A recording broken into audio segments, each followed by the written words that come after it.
Sfiorata in un camping di Alleghe la roulotte di una famiglia padovana in vacanza, salta in aria per una fuga di gas, ferite ma vive per miracolo una 63enne e la figlia 39enne estratte dalle macerie, testimoni, sembrava una bomba. Smerciavano chetamine ed altre droghe nei rave party del Triveneto, 2 giovani arrestati dai carabinieri di Castelfranco, nei guai anche un quarantenne che aveva messo a disposizione dei 2 pusher del suo appartamento. Domani a Torri di Quartesolo i funerali di Lorenzo Albanese, il bimbo di nemmeno 2 anni morto a 18 giorni dall'incidente stradale di Pove del Grappa, sarà lutto cittadino per l'addio. Ha aperto i battenti la Fiera dell'Oro di Vicenza, città blindata, domani prevista una manifestazione dei Notave e degli attivisti pro-palestina, a rischio tensioni come a gennaio. Sindaco e questore, non tollereremo disordini. Dopo le parole del governatore della Campania ieri a Treviso, l'attacco degli esponenti della Lega basta bugie sull'autonomia, si abbia il coraggio di cambiare. A Venezia la rivolta delle regatanti contro i commenti sessisti e le molestie di uomini che assistono ad allenamenti e gare, vogliamo essere rispettate. Mostra del cinema, le battute finali, impazza il Toto Premi. Intanto, a 30 anni dall'uscita del Postino, il Lido ricorda con Maria Grazia Cucinotta il film Testamento di Massimo Troisi. Buonasera, bentrovate e bentrovati, edizione regionale dei nostri telegiornali. In apertura, l'avete sentito dai nostri titoli, la cronaca dalle montagne del Bellunese, tragedia sfiorata in un camping di Alleghe, la roulotte di una famiglia padovana in vacanza, salta in aria per una fuga di gas, vive per miracolo madre e figlia. Mi ha svegliato, è stata una bomba, ma una bomba di quelle micidiali. Si è sfiorata la tragedia al camping Alleghe di Masarè nel Bellunese. È una mattina come un'altra in campeggio quando attorno alle 7:45 un boato scuote la valle del Cordevole. Un'esplosione fortissima che ha fatto letteralmente saltare in aria la roulotte privata di una famiglia di 3 persone residenti a Padova che ad Alleghe stavano trascorrendo le vacanze. Piovono vetri e pezzi di lamiera in tutte le direzioni. L'onda d'urto sradica le porte delle roulotte adiacenti e rompe i vetri dei bungalow delle auto. Sotto le macerie ci sono una donna di 67 anni e la figlia di 39. Miracolato il padre che al momento dello scoppio si era casualmente recato alla toilette.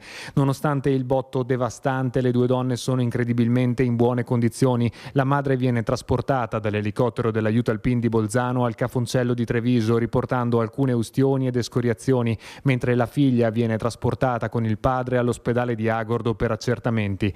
Il racconto nelle parole di una signora che si trovava nella piazzola adiacente. Un forte boato e siamo usciti e abbiamo visto questo disastro e c'era sotto la signora e la figlia e abbiamo estratto la figlia e la mamma. Voi proprio subito li avete estratti? Subito sì, perché bisognava tirarli fuori. Le cause dell'esplosione sono al vaglio dei tecnici dei vigili del fuoco, anche se tutto farebbe propendere per una fuga di gas all'interno del caravan.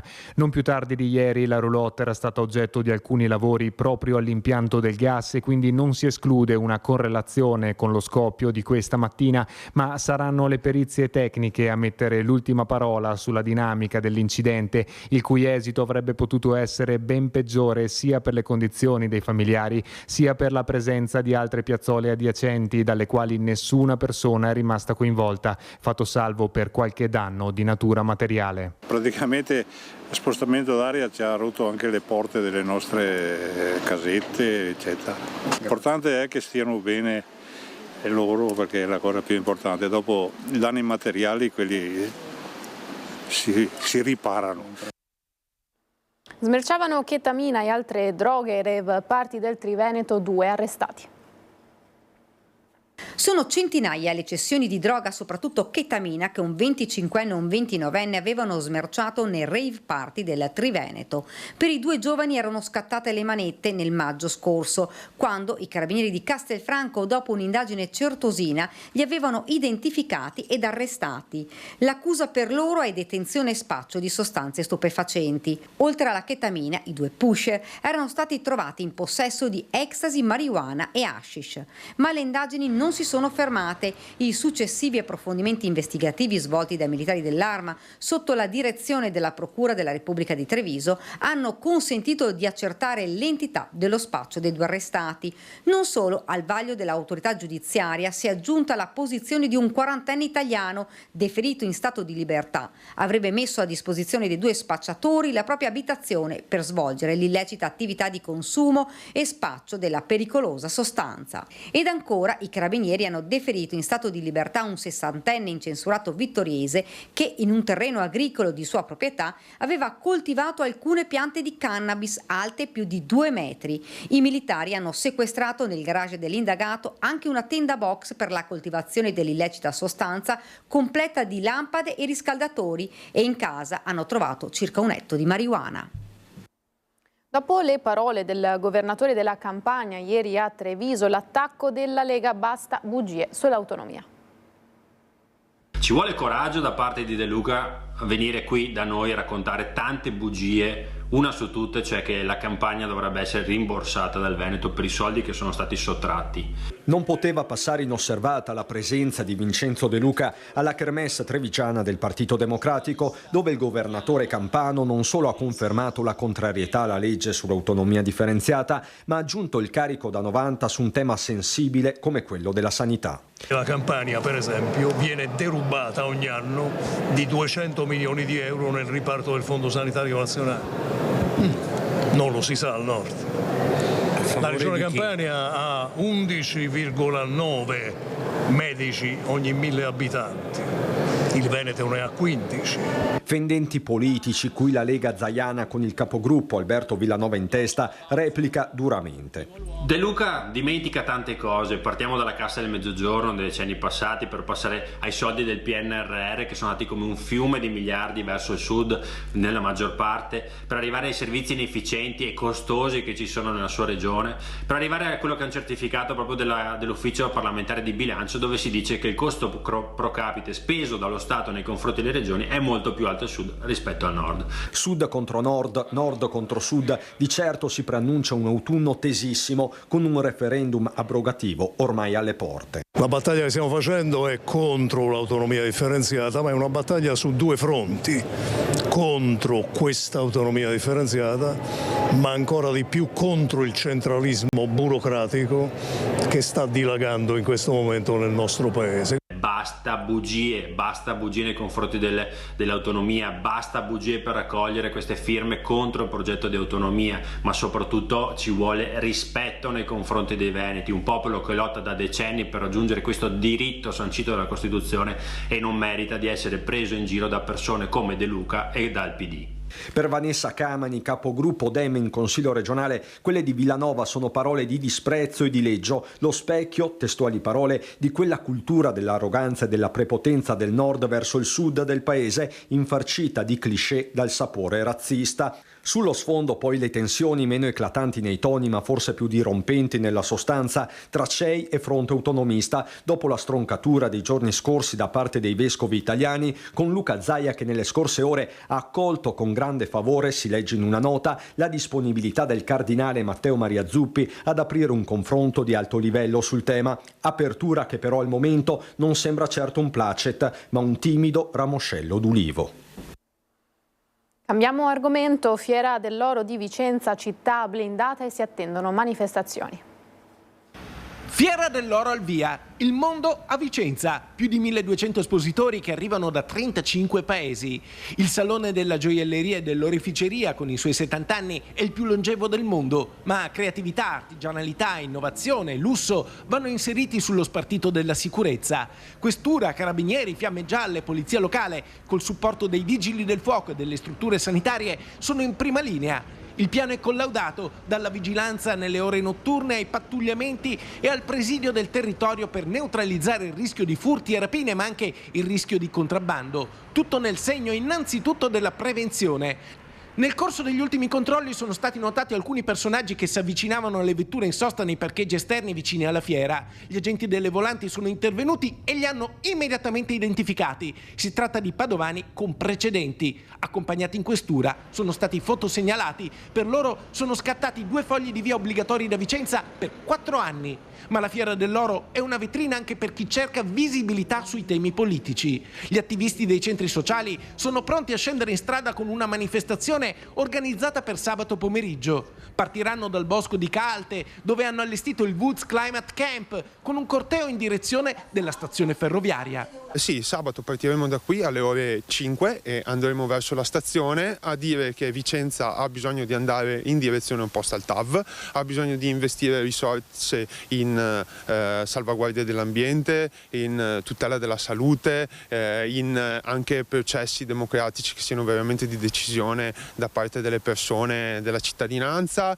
in una società di pace, e non ha bisogno di sprecare risorse e territori e luoghi come questo per un'opera ecocida come il TAV.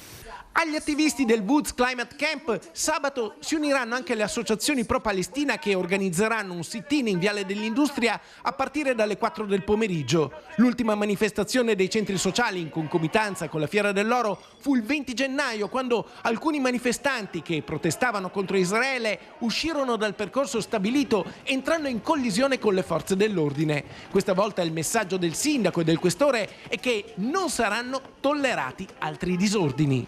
Manifestare è chiaramente un diritto costituzionale, non è un diritto costituzionale poter far danni alle cose, alle persone, manifestare con violenza, quindi l'auspicio è sempre che le manifestazioni si svolgano in maniera pacifica, serena, rivendicando legittimamente le proprie opinioni e le proprie idee, ma sempre in maniera pacifica. Non saranno tollerati atti di violenza, atti di prevaricazione. Noi abbiamo il dovere di garantire ai cittadini sicurezza e soprattutto il rispetto dell'assoluta legalità. Flash mob dei No TAV davanti alla sede di IRICAV 2 a Vicenza. Sventola la bandiera dei No TAV. È 12:30 quando un centinaio di attivisti si materializza improvvisamente in Viale Mazzini a Vicenza, davanti alla sede di IRICAV 2, l'azienda che si occupa della costruzione della TAV. Gli attivisti, con una scala, salgono sull'edificio e mettono degli striscioni. Lo slogan è: nel deserto di cemento siamo la natura che si difende. I dimostranti sono partiti dall'accampamento del Woods Climate Camp, l'iniziativa ecologista nel bosco di Calte. Nel mirino la TAV, un'infrastruttura che gli attivisti criticano aspramente. È una costruzione che andrà assolutamente a discapito dell'ambiente e di conseguenza della salute di tutti noi. Il TAV, lo sappiamo e lo ripetiamo ormai da mesi, si mangerà fondamentalmente tutto il verde che c'è in città. Il punto è che però questo verde ha un valore ecosistemico importantissimo per noi, perché assorbe solo il bosco Lanerossi, che sono 16.000 metri quadrati, assorbe 34 tonnellate di carbonio all'anno e ne rilascia 3 tonnellate di ossigeno all'anno. Nei boschi ci sono delle temperature addirittura inferiori in alcuni casi ai 6 gradi rispetto alle temperature cittadine. Okay? Questa cosa sarà una devastazione, questa opera, questo progetto. Domani mattina a Torre di Quartresolo si celebreranno i funerali del piccolo Lorenzo Albanese. La vicenda ha colpito tutti nel profondo, tanto è vero che abbiamo deciso di manifestare la nostra vicinanza come amministrazione e tutto il Consiglio Comunale proclamando una giornata di lutto cittadino dalle 7 alle 13. La comunità di Torre di Quartesolo dunque si fermerà domani per i funerali di Lorenzo Albanese, il piccolo concittadino di soli 2 anni morto 18 giorni dopo il drammatico incidente stradale a Pove sul Grappa, lungo la Valsugana, che ha visto il ferimento di 9 persone, tra cui anche i genitori, Anna e Emanuele.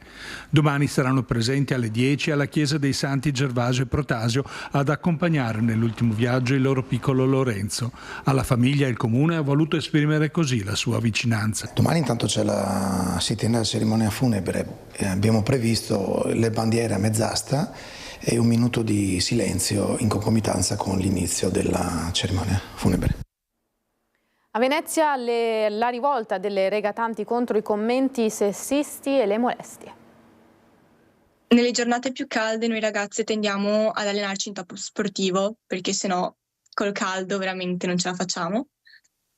E appena ci togliamo la maglietta, gli uomini dei mototoppi o delle barche a passeggio, dai 35 anni in su, appena vedono che sei in top sportivo iniziano a puntarti, a fissarti. C'è chi ti passa di fianco e fischia, c'è chi ti passa di fianco e ti saluta come se fossi una sua conoscente. Questo è principalmente quello che succede, perché quando invece sei in maglietta non è così. Stanca di questi episodi sempre più frequenti a ogni allenamento, Rebecca, 18enne della Canottieri Mestre, si fa portavoce di molte giovani regatanti della Storica, che come lei sono ormai nauseate di dover sopportare una situazione sgradevole che va avanti da troppo tempo. Capita una volta, te la metti via. Capita più volte e inizia ad essere fastidioso, perché tu sei là in allenamento e questi ti vedono un po' come un oggetto, come un desiderio, che è una cosa alquanto brutta. E una domanda che mi pongo sempre è: se ci fosse vostra figlia, vostra nipote, la vostra fidanzata, vi comportereste comunque così? Io guardo anche alle più piccole, perché ci sono ragazze di 10, 12, 7 anni che vanno a vogare. Quelle di 7 dici ci sono i genitori e gli allenatori, difficile capitano cose del genere. Ma quelle di 13-15 anni che magari sono con più equipaggi fuori e ogni tanto vengono lasciate sole, perché può capitare come capita a noi, e ti passa in quel momento una barca di fianco, sentirsi qualcuno che ti fischia o che ti fa i commenti, anche no. A esprimere solidarietà il consigliere delegato alla tutela delle tradizioni Giovanni Giusto, che si è detto sconcertato dai loro racconti e al loro fianco in questa battaglia. Vicina anche Gloria Rogliani, che della Voga al femminile ha fatto la sua missione e che ha consigliato di denunciare filmando e prendendo nota della targa. Ma non è semplice, spiega Rebecca, è la cultura che deve cambiare. Sì, è giusto, però non posso neanche ogni allenamento perdere la sezione di lavoro perché devo stare qua a filmare due uomini che non hanno un minimo di rispetto per le persone che gli stanno attorno. Poi si dici denuncio e poi ti arrivano sempre le solite frasi: ma cosa mai avranno fatto? Solo per dei commenti, ti hanno messo soltanto un attimo di sorriso, magari non c'era cattiveria di qua e di là. La soluzione dunque quale sarebbe? Bisognerebbe che ci fossero più controlli. Appena ti vedo ti scatta una multa. La prima, la seconda, poi la terza si spera che queste persone imparino.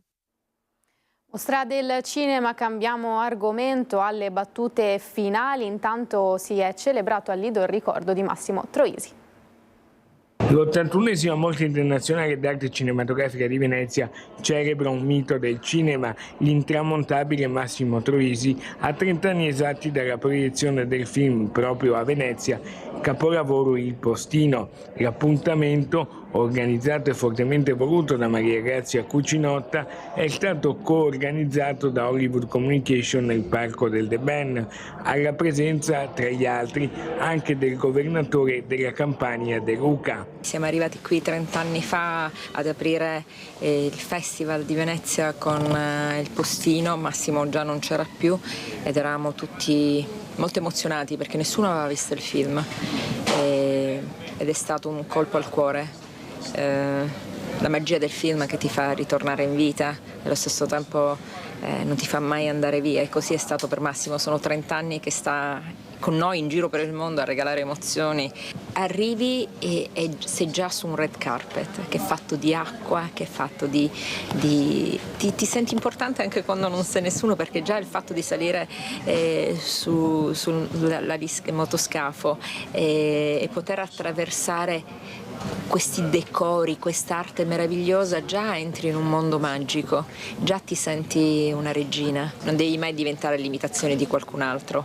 Ci sono tantissime ragazze giovani, talentuose, che stanno avendo successo. Una di queste è la Romana Vergano, che comunque sta qui a Venezia e ho avuto modo di lavorare con lei ed è un talento. Un saluto a tutti gli spettatori di Antenna 3 Media Nord-Est da Maria Grazia Cucinotta. Ancora arte a Padova, una delle più evocative installazioni di Yoko Ono. bare di legno di diverse dimensioni con ulivi che crescono dall'interno come metafora della resilienza della vita e della vitalità della natura. Ecco la Exit, l'installazione creata da Yoko Ono, esposta dal 1997 in numerosi musei internazionali e ora arrivata a Palazzo della Ragione a Padova. Un legame speciale quello tra la Città del Santo e Yoko Ono, perché proprio visitando il Palazzo della Ragione nacque l'idea di questa installazione. Nel lontano 1996, in incognito, Yoko Ono viene a Padova. Prima visita il sottosalone, i negozi, poi viene accompagnata in questa sala. Ha come una visione. Lei dice: entrai in questo enorme spazio, sembrava un'enorme sala da ballo. Mi venne detto che qui c'erano dei tribunali, che veniva esercitata la giustizia e venivano anche decretate delle condanne a morte. Lei disse: improvvisamente cominciai a vedere questo salone popolato da una moltitudine di personaggi, uomini, donne, bambini. Capii che questo luogo trasudava storia, memoria, ma anche dolore. E a questo punto lei cominciò a immaginare delle bare che rappresentavano appunto metaforicamente la morte, ma cominciò anche a immaginare qualcosa che rappresentasse l'opposto, la vita, la resilienza. Quindi immaginò delle bare con degli ulivi e qui nasce Exit. Un messaggio di pace universale, quello dell'artista giapponese, un invito all'unità, come spiega il curatore della mostra, John Hendricks. L'importante è che arrivi il messaggio. Ora ci sono catastrofi, guerre e morte, ma anche la possibilità di risorgere, che le persone siano forti e tutte unite per la pace. L'opera sarà visitabile a Palazzo della Ragione fino al 6 gennaio del prossimo anno.